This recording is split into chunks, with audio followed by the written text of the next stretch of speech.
Welcome to நிலைகள் engineering academy. இந்த video நம்ம என்ன பார்க்குறோம் அப்படின்னா previous year question paper 2024 AE பார்த்துட்ருக்கோம். ஓகேங்களா?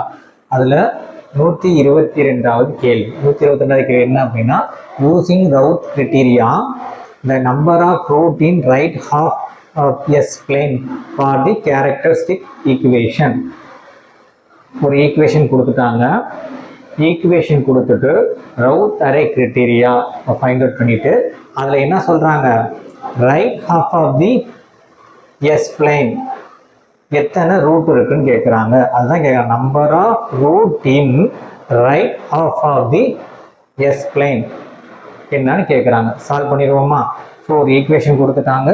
ஈக்குவேஷன் கொடுத்துட்டு right half of the s பிளேனில் எத்தனை நம்பர் ஆஃப் ரூட் இருக்குன்னு கேட்குறாங்க.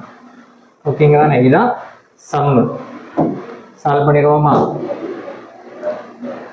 ஃபஸ்ட்டு அந்த கேரக்டரிஸ்டிக் ஈக்குவேஷனை எழுதிடுறோம். ஃபஸ்ட் நான் என்ன பண்ணியிருக்கேன், அந்த கேரக்டரிஸ்டிக்ஸ் ஈக்குவேஷனை எழுதியிருக்கேன்.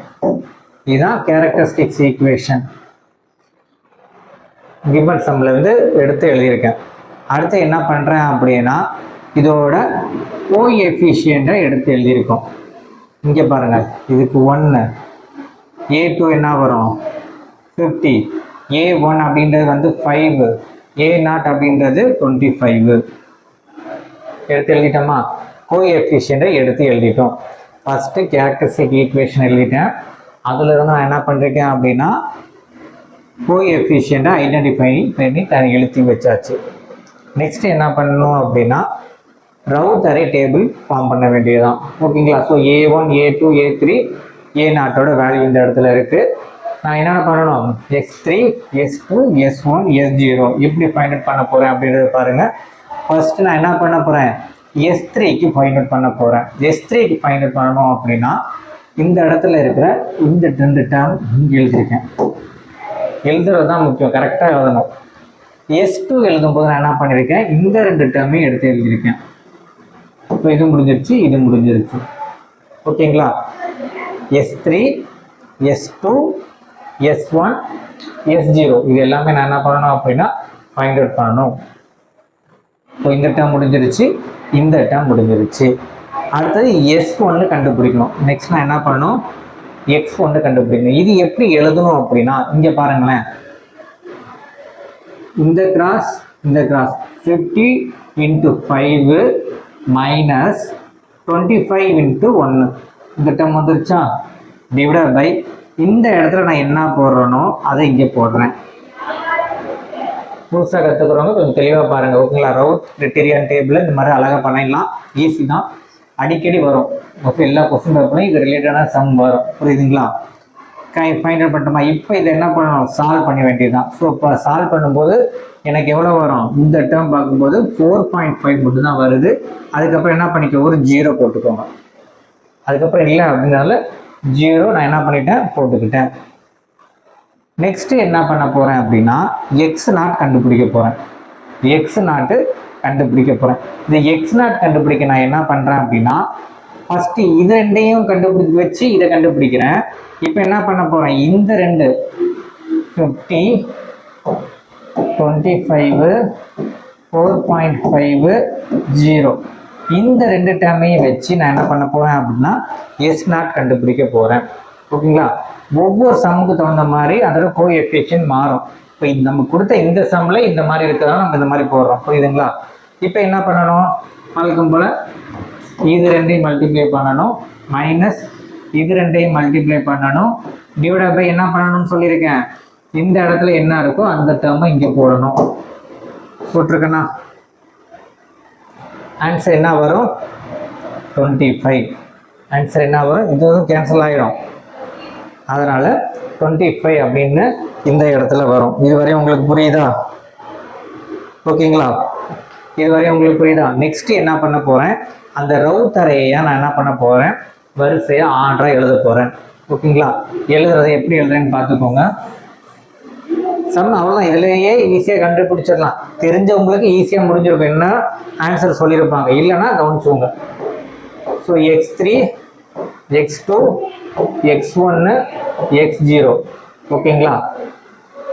1, 5, 50, 25. இங்கே எனக்கு என்ன வருது 4.5. இந்த இடத்துல எனக்கு என்ன வருது 25. கரெக்டா? இந்த சைடில் நல்லா பார்த்துக்கோங்க, இந்த சைடில் நெகட்டிவ் சைன் எதுவும் வரல. என்ன வரல? நெகட்டிவ் சைன் எதுவும் வரல. புரியுதுங்களா? அப்போன்னா எல்லாமே எங்கிட்ட தான் இருக்கு, லெஃப்ட் ஹாஃப் ஆஃப் தி எக்ஸ்பிளைன்ல இருக்கு. லெஃப்ட் ஹாஃப் ஆஃப் தி எக்ஸ்பிளைன்ல இருக்கு. உங்க சம்ல என்ன கேட்டாங்க? ரைட் ஹாஃப் ஆஃப் தி எக்ஸ்பிளைன்ல என்ன இருக்குன்னு கேட்குறாங்க. அப்போனா ரைட் ஹாஃப் ஆஃப் தி எக்ஸ்பிளைன்ல உங்களுக்கு ஒண்ணுமே இல்லை. அப்போனா ஆன்சர் வந்து 0. ஆன்சர் வந்து என்ன வரும்? 0. ஆன்சர் வந்து இந்த சம்முக்கு என்ன வரும் அப்படின்னா 0. ஓகேங்களா? தெரிஞ்சவங்க டக்குன்னு என்ன பண்ணிட்டு போயிடலாம், பார்த்தோன்னே ஃபைண்ட் அவுட் பண்ணிட்டு போயிடலாம். புரிஞ்சுக்கிறதுக்காக தான் டீட்டெயிலாக உங்களுக்கு நான் சொல்லியிருக்கேன். நம்ம ப்ராப்ளம் எல்லாமே டீட்டெயிலாக தான் இருக்கும், நல்லா பார்த்துக்கோங்க. இவ்வளோ தான் இந்த சம். ஈஸியாக இருக்கா உங்களுக்கு? நெக்ஸ்ட் சம்மு நல்லா சொன்னேன். எல்லா நெகட்டிவ் சைன் வராதனால எல்லாமே லெஃப்ட் ஹாஃப் ஆஃப் தி எக்ஸ்பிளைன்ல தான் இருக்குது. அதனால எனக்கு என்ன, அது ரைட் ஆஃப் தி எக்ஸ்பிளைன் எதுவுமே கிடையாது. அதனால ரைட் ஆஃப் தி எக்ஸ்பிளைன்ல ரூட்டே இல்லை. அதனால 0 அப்படின்றது ஆன்சராக வரும். அடுத்தது 130. ஓகேங்களா?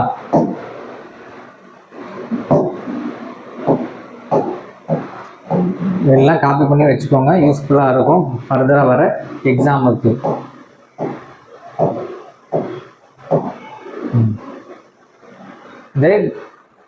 The given natural frequency omega n equal to 50 radian per second. Natural frequency கொடுத்துட்டாங்க, எவ்வளோ? 50 ரேடியன் per second அப்படின்னு கொடுத்துட்டாங்க. டேம்பிங் ஃபேக்டர் டவ் வந்து 0.1ன்னு கொடுத்துருக்காங்க. செட்டிலிங் டைமு எப்படி கேட்டிருக்காங்க? 2% ஆஃப் கிரைட்டீரியனுக்கு கேட்டிருக்காங்க. கிவன்ல இப்போ என்னென்ன கொடுத்துருக்காங்க அப்படின்னா நேச்சுரல் ஃப்ரீக்வன்சி கொடுத்துருக்காங்க, டேம்பிங் ஃபேக்டர் கொடுத்துருக்காங்க. என்ன ஃபைண்ட் அவுட் பண்ண சொல்றாங்க? Settling time for 2% of criterion find out பண்ண சொல்றாங்க. ஓகேங்களா? சால்வ் பண்ணிடுவோமா? என்னென்ன கொடுத்துருக்காங்க? ஃபர்ஸ்ட் நேச்சுரல் ஃப்ரீக்வன்சி கொடுத்துருக்குறாங்க, அடுத்தது டேம்பிங் ஃபேக்டர் கொடுத்துருக்குறாங்க. என்ன ஃபைண்ட் அவுட் பண்ண சொல்றாங்க அப்படின்னா செட்டிலிங் டைம் 2%க்கு உங்களுக்கு கேட்குறாங்க. அதோட ஃபார்முலா இதுதான். Settling time 4/ε omega naught. ஓகேங்களா? இப்போ எனக்கு என்ன கொடுத்துருக்காங்க அப்படின்னா டவ் மட்டும்தான் கொடுத்துருக்குறாங்க. எது கொடுக்கல? இந்த எப்சிலான் வேல்யூ கொடுக்கல. அதனால என்ன பண்ணுறேன் அப்படின்னா ஒரு ஃபார்முலா இருக்கு. Epsilon is equal to 1/τ. 1/τ 0.1. புரிஞ்சுச்சா? இவ்வளோதான். இதுலேருந்து நான் என்ன பண்ணிட்டேன் அப்படின்னா டவ் அப்படின்றத ஃபைண்ட் அவுட் பண்ணிட்டேன். ஸோ டவோட வேல்யூ என்ன வரும் அப்படின்னா 10. Sorry, epsilon value 10. டவ் வந்து கொடுத்ததுனால 0.1 போட்டுட்டு அதில் வந்து நான் என்ன பண்ணிட்டேன், இதை நான் கண்டுபிடிச்சிட்டேன். புரிஞ்சிச்சுங்களா? இப்போ என்ன பண்ண போகிறேன், இந்த வேல்யூவை இங்கே சப்ஸ்டிட்யூட் பண்ண போகிறேன். இந்த வேல்யூவை இங்கே சப்ஸ்டிட்யூட் பண்ணேன் அப்படின்னா அதாவது T of S is equal to 4 எனக்கு என்ன கிடைச்சிருச்சு? 10 கிடைச்சிருச்சு. ஒமேகா என்னன்னு கொடுத்துருக்காங்க? 50ன்னு கொடுத்துருக்காங்க. ஒமேகா என்ன எவ்வளோ கொடுத்துருக்காங்க? 50 அப்படின்னு கொடுத்துருக்காங்க. ஓகேங்களா? இதை சால்வ் பண்ணிங்கன்னா இதோட ஆன்சர் 4,500. ஆன்சர் என்ன வரும் அப்படின்னா 0.008 செகண்டு. ஓகேங்களா? அதாவது உங்களோட எக்ஸாக்ட் ஆன்சருக்கு நான் போடலை. இந்த சம்மை சால்வ் பண்ணால் என்ன வரும் அப்படின்றதான் இதோட ஆன்சராக உங்களுக்கு போட்டிருக்கேன். இந்த ஸ்டெப்ஸை ஃபாலோ பண்ணி நீங்கள் ஃபைண்ட் அவுட் பண்ணிக்கோங்க. ஆன்சர் வந்து இதுக்கு நியரஸ்ட் வேல்யூவா இல்லைனா எக்ஸாக்டாக வரும். புரியுதுங்களா? எல்லா சம்முமே அப்படி தான் வரும். நீங்கள் நினைக்கிற மாதிரி எக்ஸாக்டாக கீழே இருக்கிற ஆன்சர் வராது, நியரஸ்ட் இருக்கிற வேல்யூ தான் உங்களுக்கு வரும். ஸோ இதை நீங்கள் சால்வ் பண்ணீங்க அப்படின்னா இந்த மாதிரி தான் உங்களுக்கு வந்து முடியும். புரிஞ்சிச்சுங்களா? ஸோ நேச்சுரல் ஃப்ரீக்வன்சி கொடுத்துட்டாங்க, டேம்பிங் ஃபேக்டர் கொடுத்துட்டாங்க. அதில் வந்து நான் என்ன பண்ணிட்டேன், 2% ஆஃப் செட்டிலிங் டைமுக்கு என்னன்னு கேட்குறாங்க. செட்டிலிங் டைம் 2% ஆஃப் கிரைட்டீரியாவுக்கு என்னன்னு கேட்குறாங்க. ஃபார்முலா இது. இதுலேருந்து நான் என்ன பண்ண முடியும், டவு மட்டும் தான் கொடுத்துருக்காங்க. எப்சிலானுக்கு கண்டுபிடிக்கணும் அப்படின்னா 1/τ போடணும், ஒரு ஆன்சர் வரும். அது கொண்டு வந்து இந்த இடத்துல நான் சப்மிட் பண்ணேன்னா என்ன ஃபைனல் ஆன்சர் வரும். ஓகேங்களா, நோட் பண்ணி வச்சுக்கோங்க. இது ஃபார்முலாவாக உங்களுக்கு ரொம்ப ரொம்ப ரொம்ப யூஸ்ஃபுல்லாக இருக்கும். நெக்ஸ்ட்டு 139. நெக்ஸ்ட் சம்மு 139 என்ன இருக்கு, நான் எல்லா சம்மே சால்வ் பண்ணி வச்சிருக்கேன். ஓகேங்களா, உங்களுக்கு ஈஸியாக இருக்கதான் முதல் முடிச்சுட்டு அதுக்கப்புறம் என்ன பண்ணுறேன், கஷ்டமாக இருக்க சமயம் கொஞ்சம் லென்த்தாக, கஷ்டம் கிடையாது கொஞ்சம் லென்த்தாக போகும். புரியுதுங்களா, ஒரு சம் 10 நிமிஷம் ஆகும் நான் போட. கற்றுக்கிட்டீங்க அப்படின்னா 1 நிமிஷத்தில் நீங்கள் போட்டுடலாம். ரெண்டுக்கு தான் different. And impulse is applied at the input. Impulse is applied at the input of the continuous system. இன்புட்டா நான் என்ன கொடுக்குறேன்னா இம்பல்ஸ் கொடுக்குறேன். அப்சர்வ் பண்ணுற அந்த அவுட்புட் என்ன அப்படின்னா e⁻²t. e⁻²t அப்படின்றத நான் அப்சர்வ் பண்ணுறேன். ஃபைண்ட் தி ட்ரான்ஸ்ஃபர் ஃபங்க்ஷன். என்ன ஃபைண்ட் அவுட் பண்ண போகிறேன், ட்ரான்ஸ்ஃபர் ஃபங்க்ஷனை ஃபைண்ட் அவுட் பண்ண போகிறேன். சம் புரியுதா? ஸோ இன்புட் கொடுத்துட்டாங்க, அவுட்புட் கொடுத்துட்டாங்க, ட்ரான்ஸ்ஃபர் ஃபங்க்ஷன் என்னன்னு கேட்குறாங்க. இன்புட்டில் வேல்யூவாக கொடுக்காம இம்பல்ஸ் அப்படின்ற ஒரே ஒரு வார்த்தை மட்டும் கொடுத்துட்டாங்க. ஒரு இதுக்கு நான் லேப்லாஸ் தான் எடுக்க போகிறோம். இந்த சம்முக்கு நான் என்ன தான் பண்ணணும், லேப்லாஸ் தான் எடுக்கணும். இம்பல்ஸ் நான் லேப்லாஸ் எடுக்கும்போது எனக்கு என்ன கிடைக்கும் அப்படின்னா 1 கிடைக்கும்.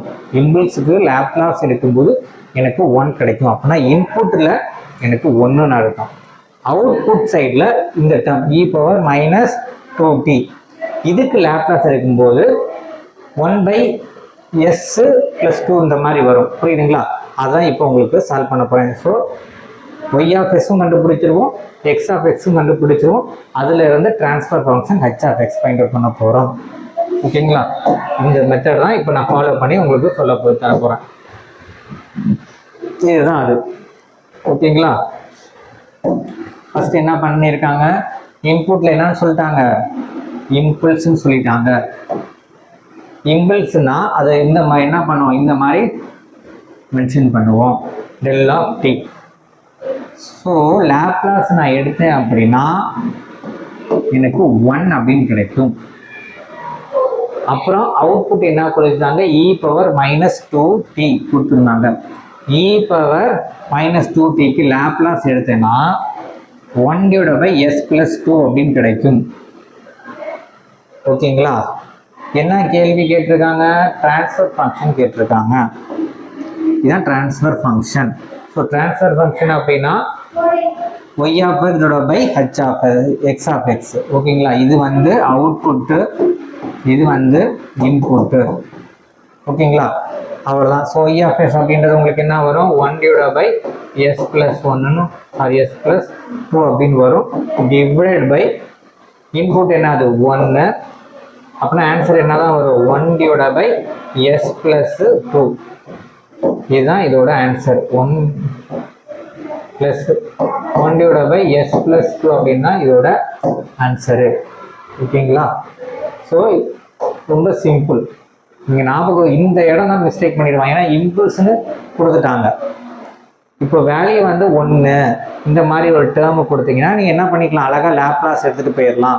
இது இன்டெரக்டாக இம்பல்ஸ்ன்னு கொடுத்ததுனால நீங்கள் தான் ஒரு இம்பல்ஸுக்கு லேப்லாஸ் என்னது del(t) மனசில் வச்சு கண்டுபிடிக்கணும். படிச்சுக்கிட்டே இருக்கிறவங்களுக்கு டக்கு டக்கு டக்குன்னு போட்டுருவாங்க 1 நிமிஷத்தில். நான் டீச் பண்ணுறதுனால இவ்வளோ நேரம் ஆகுது. புரியுதுங்களா? ஸோ ஃபர்தராக நம்ம அகாடமிக்கில் 2025 ஏஇக்கான கிளாஸஸ் போயிட்டுருக்கு. ஓகேங்களா, test material, online, offline, live class, G Meet எல்லாமே நாங்கள் உங்களுக்கு ப்ரொவைட் பண்ணுவோம்.